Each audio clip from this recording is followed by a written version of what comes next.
اسم اعظم کیا ہے؟ کون سا اسم اعظم ہے؟ کیا ہر انسان اسم اعظم معلوم کر سکتا ہے؟ قرآن و حدیث اس بارے میں کیا کہتے ہیں؟ اسم اعظم کے بارے میں وہ پوشیدہ معلومات جو شاید ہی آپ نے سنے ہو۔ کہتے ہیں کہ اللہ کے کل 4000 نام ہیں، جن میں سے 1000 ناموں کا علم اللہ کے سوا کسی کو نہیں۔ 1000 نام لوح محفوظ میں ہے، 1000 کا علم صرف فرشتوں کو ہے۔ باقی کے بچتے ہیں 1000 نام، ان میں سے 300 نام تورات میں تھے جو حضرت موسیٰ علیہ السلام پر نازل ہوا تھا۔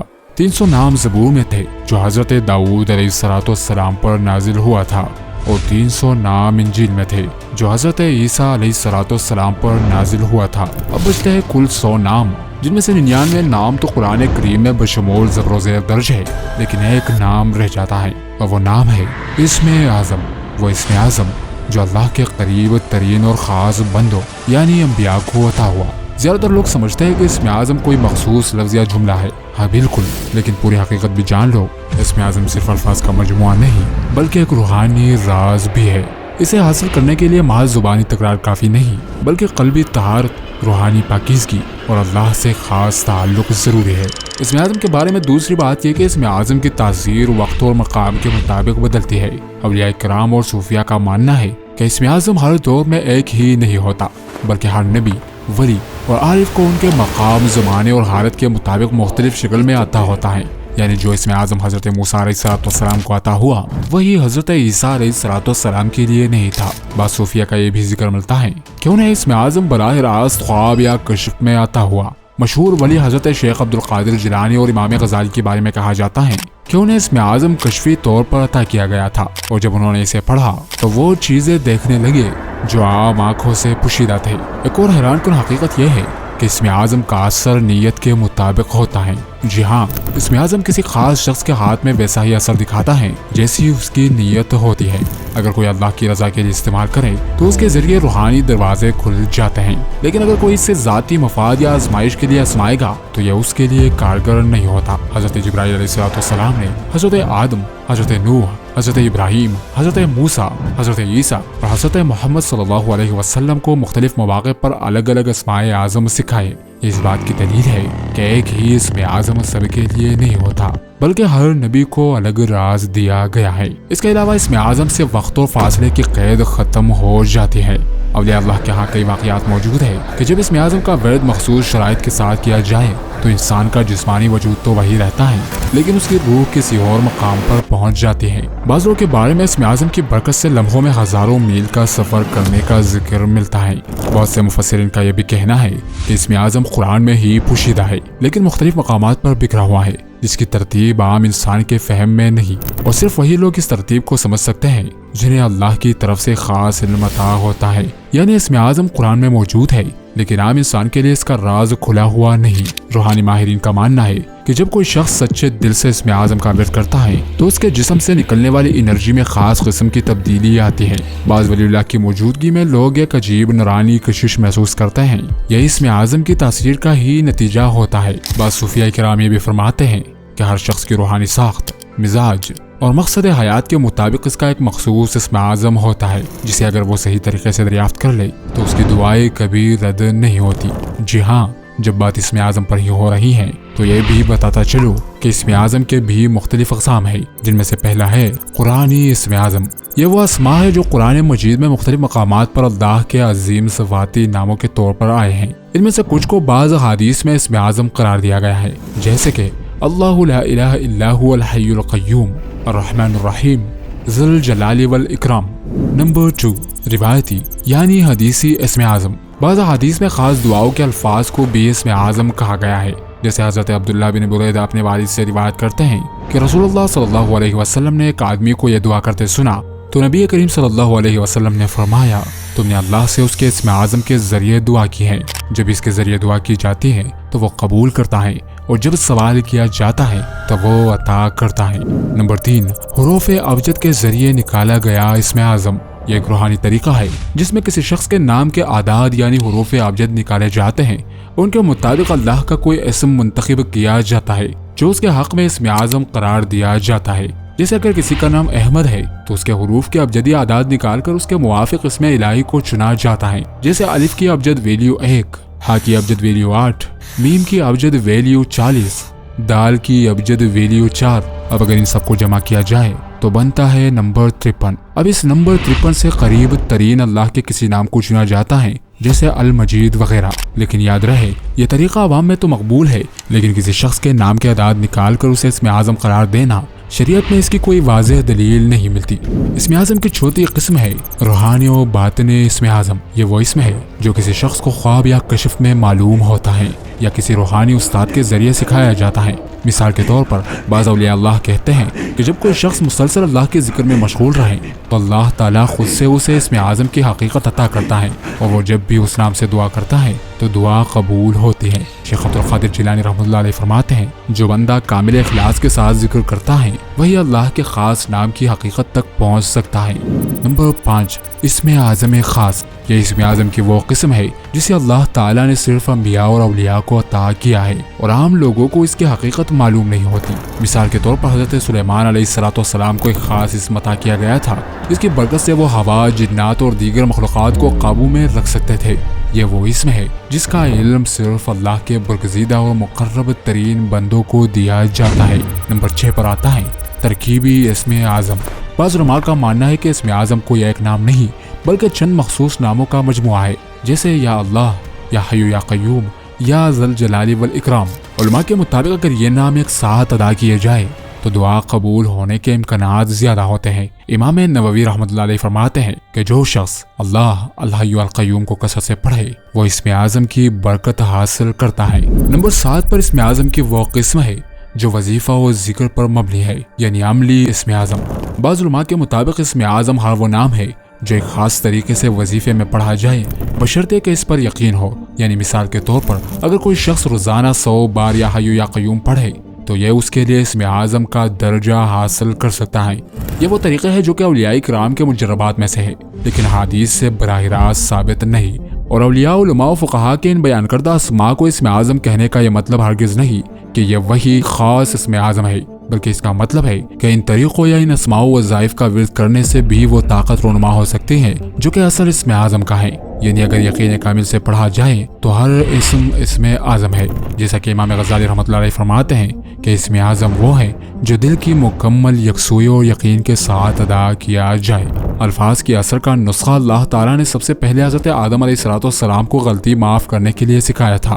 انسانوں نے وہی کشف اور اپنی ذاتی تجربے سے سیکھا کہ کچھ الفاظ ایسے ہوتے ہیں جو دلوں میں محبت پیدا کر سکتے ہیں، کچھ الفاظ نفرت کے بیج بو سکتے ہیں، جبکہ کچھ الفاظ انسان کو خدا سے جوڑ سکتے ہیں۔ الہامی اور روحانی کتابیں بھی پیغمبروں اور اللہ کے نیک بندوں کی مخصوص لفظوں اور دعاؤں کا ذکر کرتی ہیں۔ مثلا حضرت سلیمان علیہ السلام کی دعا، حضرت یونس علیہ السلام کی دعا، اسی طرح رسول اللہ صلی اللہ علیہ وسلم کے ذریعے سکھائی گئی مختلف دعائیں اور ذکر و وظیفے۔ ان اذکار اور دعاؤں میں کچھ دعائیں واقعی ایسی ہوتی ہیں جو یقینی طور پر قبول ہوتی ہیں، اور انہی طریقوں میں سے ایک طریقہ اسم اعظم کا ہے جو دراصل اللہ تعالیٰ کا ایک عظیم اور پوشیدہ نام ہے۔ زمانے قدیم سے علماء، صوفیاء اور ماہرین روحانیات اللہ کے سینکڑوں صفاتی ناموں میں سے ایک نام اسم اعظم کی تلاش میں مصروف رہے۔ اسم اعظم ایک ایسی بابرکت چیز ہے جس میں بے پناہ روحانی طاقت ہے کہ جو کام بظاہر مشکل نظر آتے ہیں وہ سب اس کی برکت سے آسان ہو جاتے ہیں، کیونکہ اس کے ذریعے بندے کا تعلق اللہ سے مضبوط تر ہو جاتا ہے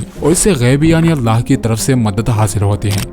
ایک حدیث کے مطابق اسم اعظم کے ساتھ اللہ سے جو بھی دعا مانگی جائے اللہ اس دعا کو قبول فرماتا ہے۔ یہی وہ نام ہے جس کے استعمال سے حضرت عیسیٰ علیہ السلام مردوں کو زندہ کیا کرتے تھے۔ یہی نام حضرت موسیٰ علیہ السلام کی اعصاب پر لکھا ہوا تھا جس کے ذریعے انہوں نے سمندر کے 2 ٹکڑے کیے تھے۔ یہ نام ادریس علیہ السلام کو بھی پتہ تھا جس کی وجہ سے وہ ایک فرشتے کے ساتھ آسمان پر گئے تھے، اور بھی بہت سارے انبیاء کرام کو یہ اسم یعنی اسم اعظم معلوم تھا۔ 4 مقدس آسمانی کتابوں میں سب سے پرانی کتاب زبور ہے جس میں اسم اعظم کو اتارا گیا تھا، لہذا حضرت داؤد علیہ السلام جن پر زبور نازل ہوئی تھی انہیں اسم اعظم پتہ تھا، انہوں نے اسے اپنے بیٹے حضرت سلیمان علیہ السلام کو بھی بتایا تھا۔ مختلف آسمانی کتابوں اور قرآن مجید میں حضرت سلیمان علیہ السلام کا وہ مشہور واقعہ درج ہے کہ جب حضرت سلیمان علیہ السلام نے تخت بلقیس کو لانے کا حکم دیا تو دربار میں موجود آپ کے وزیر نے کہا کہ میرے پاس وہ طاقت ہے کہ آپ کے پلک جھپکنے سے پہلے ہی میں وہ تخت یہاں پر حاضر کر سکتا ہوں۔ اور بالکل ایسا ہی ہوا۔ حضرت ابن عباس رضی اللہ تعالیٰ عنہ کہتے ہیں کہ وہ شخص آصف بن برخیہ تھا اور اس کے طاقت کا راز اسم اعظم ہی تھا جس کے استعمال سے وہ تخت حاضر کرنے پر قادر ہوا تھا۔ اگر اسرائیلیت اور یہودیت کی تاریخ کی بات کریں تو اسم اعظم کی تاریخ حضرت داؤد علیہ السلام اور سلیمان علیہ السلام سے بھی پرانی ہے۔ اسرائیلیت کہتی ہیں کہ اسم اعظم کا علم حضرت موسیٰ علیہ السلام کے پاس تھا اور آپ نے یہ نام اپنے بھائی ہارون اور کچھ خاص لوگوں کو ہی بتایا تھا، جس کا استعمال بنی اسرائیل سخت مشکل اور مصائب کے دنوں میں کرتے تھے اور اللہ تعالیٰ سے اپنی مرادیں پوری کرتے تھے۔ لیکن جب یہودیوں میں ایک لمبے عرصے تک نبوت کا سلسلہ بند ہوا تو وہ کنانیوں کے باطل دیوتا بالزبوب کی پوجا کرنے لگے